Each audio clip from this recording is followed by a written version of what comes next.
Hello, friends. Robert Bevan here, author of the Caverns Creatures series of comedy, fantasy novels, and short stories. With me is Sam West, and today we are talking about the feat Savage Attacker. Hiya! Yeah. All right. What do we got today?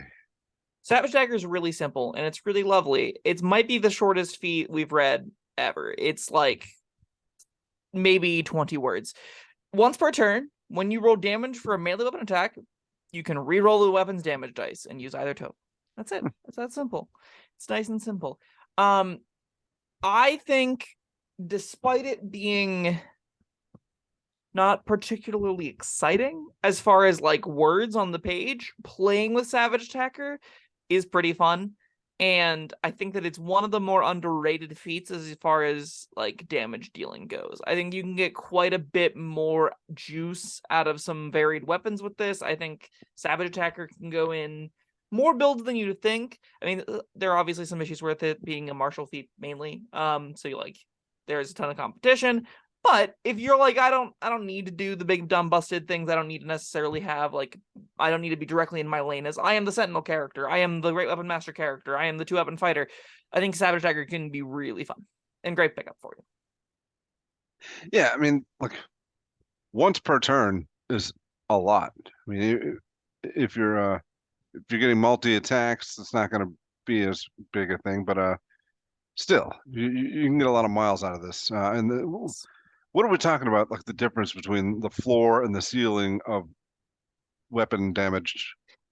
Easiest one to look at is a D12, right? So a D12 goes from 1 to 12, which is an 11-point swing. That's pretty gigantic, right? The average just all skews up by a lot, so you're far less likely to get ones, and you're far more likely to get 12s, right? Because if you roll a 12 on either dice, you're always taking it. If you roll a 1 on either dice, you're never taking it, right? Unless you get a 1. So you have like a 1 out of the dice size squared to hit the low end, and you have twice the regular event of hitting the max. So that's all of that's to say it's going to give you statistically a decent bump in damage. It's not going to be like the most notable. It's not. I don't think it's like as good as like a +10 or anything, right? Which some feats do give you +10 damage, and that's a real thing in the game that it has to compete with.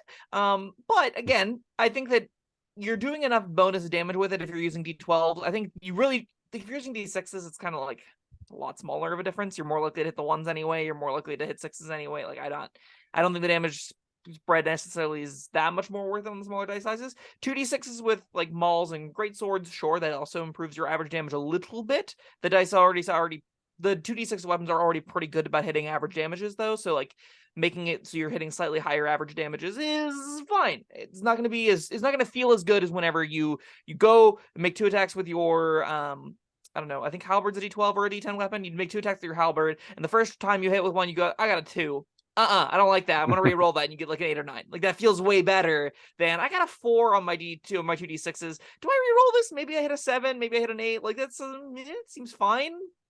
It's still good. Just less exciting. Um, does this does this get less impressive as you level up and more of your damage is dependent on other things like your magic bonuses or whatever? A lot of times, so this doesn't scale with a lot of things. So Divine Smite, for example, isn't while Divine Smite crits.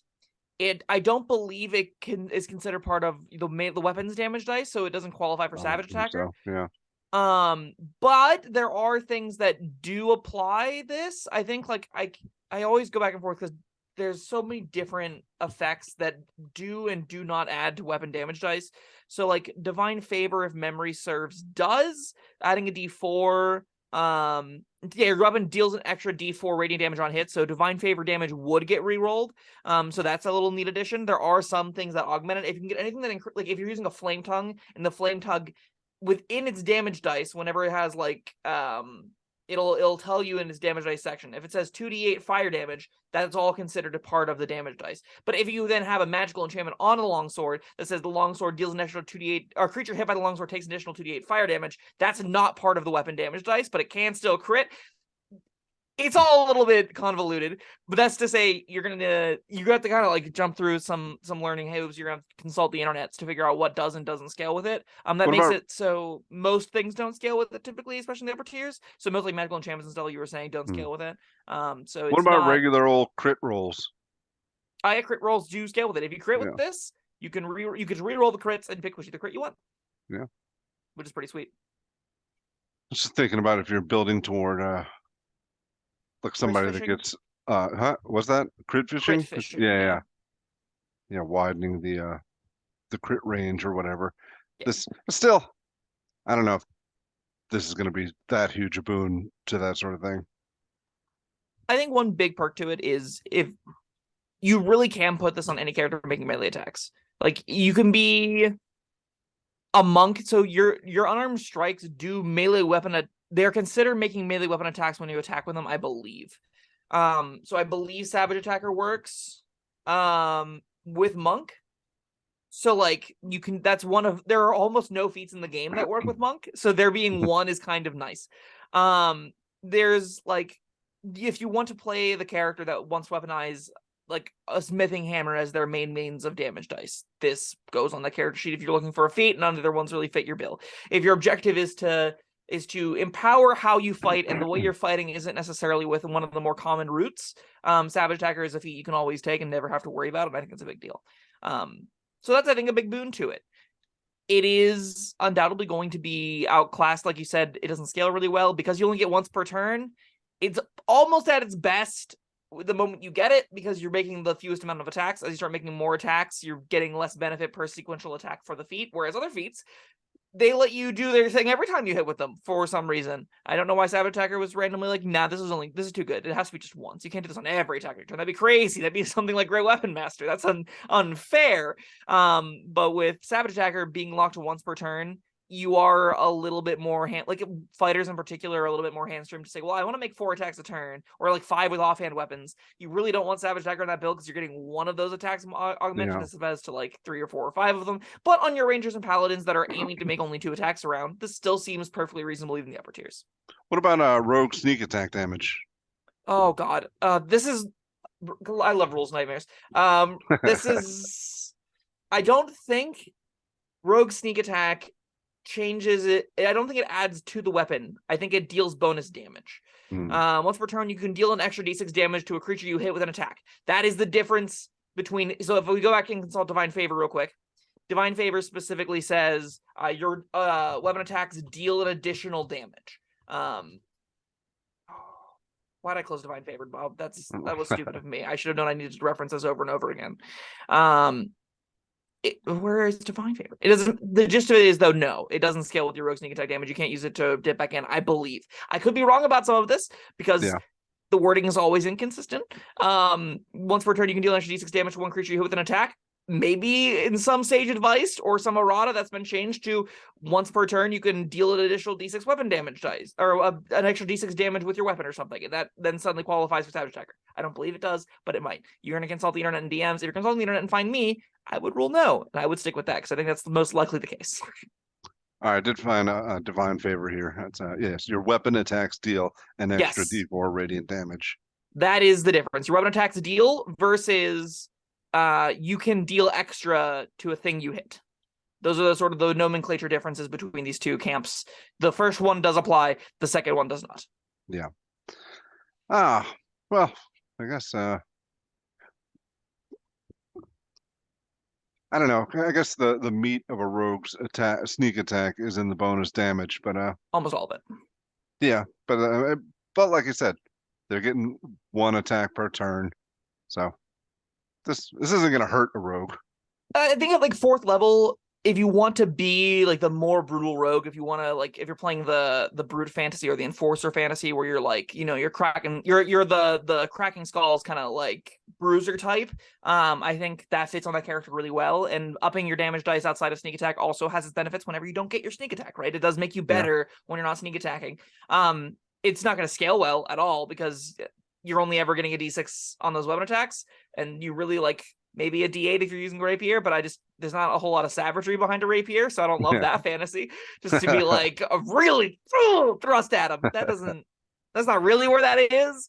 But it still technically worked. So I'm like, yeah, go nuts. If it's what we want to do. You definitely want to be using this with bigger weapons because you have bigger spreads and Yeah. you want the more likeliness to more likely ability to hit the higher numbers on the more varied dices, namely D12s. D12s get a lot better with this. D10s, everything below that's just marginally worse. So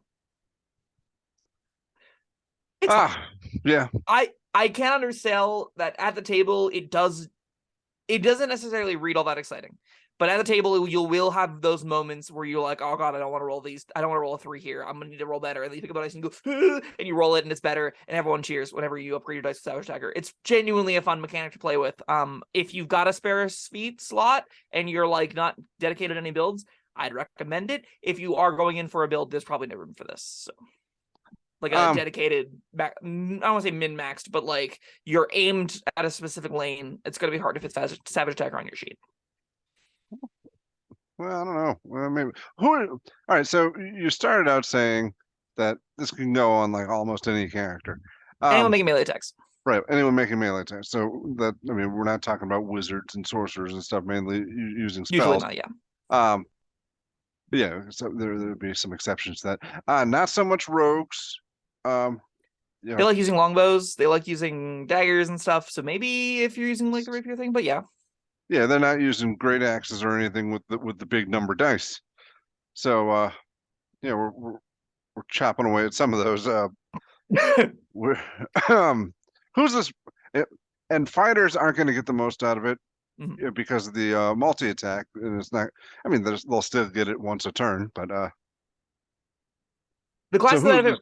Yes, go ahead. Okay, which of the classes, I guess, is the question, right? Which of them benefits the most?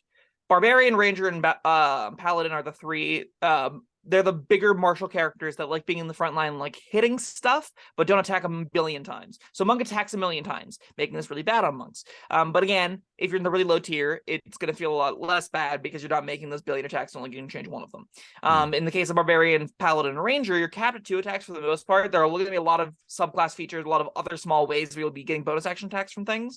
But those aren't necessarily given nor baked into a lot of specific builds, like some barbarian paths, like Path of the Tempest or Storm Herald, get a big aura of damage around them they want to be using with their bonus actions, so not making attacks. So the Savage Attacker on them means they're getting the fewer attacks they have, they're empowering them in a more meaningful way, while they're also getting damage from some other supplemental thing, which is pretty good. That works pretty well together. You don't feel like you're missing out on like what you feel you're missing out on less when you're not taking the frenzied attack with the additional greatsword master hit bonuses, right? So there are going to be some instances where it isn't better than those feats, but it feels it's marginally better comparatively to those feats when you're making less attack rolls, and that'll be on those 3 classes. All right, that's good enough for me. All right, got anything else to say about this? It's really simple. I think it's really fun.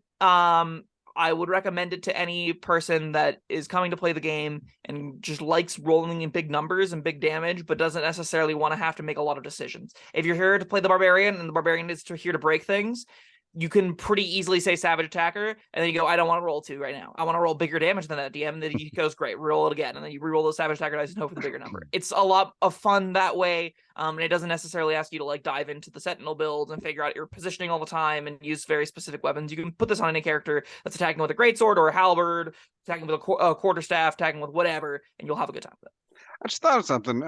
Even for like a fighter with all the bunch of multi attacks, if he rolls well with his first attack, maybe he doesn't do so well with the next one, then you use the Savage Attack, and you'll still get 2 good solid rolls. If you're like, if you've only got 1 attack per turn and you roll well, then this isn't really doing much for you. But you probably end up wanting to use it around a little over a third of the time, right? So it's if you roll under half damage, you probably want to use Savage Attacker on the attack. Whenever you're making more attack rolls, you just say the first attack you get this round that does that qualifies. So then it may be, I guess you're right, it does scale pretty well with the extra attacks now that you've broached it to me. So on characters that are making 4 or 5 attack rolls, you're getting this more consistently as something you want to be using, as opposed to it being like once every 3 rounds or 2 rounds you use it, you're using it every round. So okay, that does actually seem like pretty meaningful upside. That seems like a great point. All right, go me. Nailed it. All right. You got a rating for this? I think this is a 3 out of 5. I think this is a perfectly reasonable damage bonus feat. It's not going to break the game in half. It's not even that good because like it just you're not getting more damage. You're doing on you're not getting more damage than you had before. You're increasing your averages of damage you already have.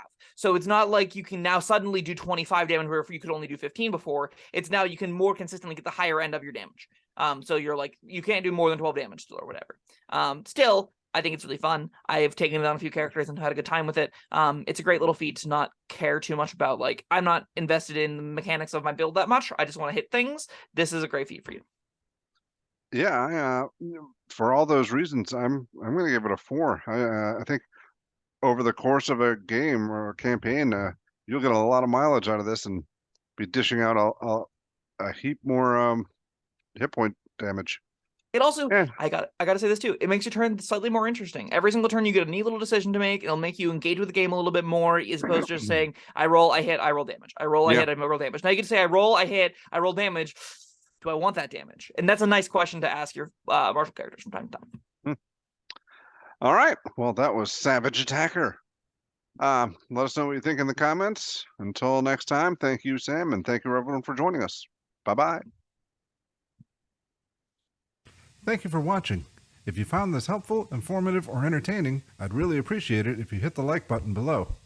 You needn't smash it, a gentle tap will suffice. If you want to see more videos like this, subscribe to the channel.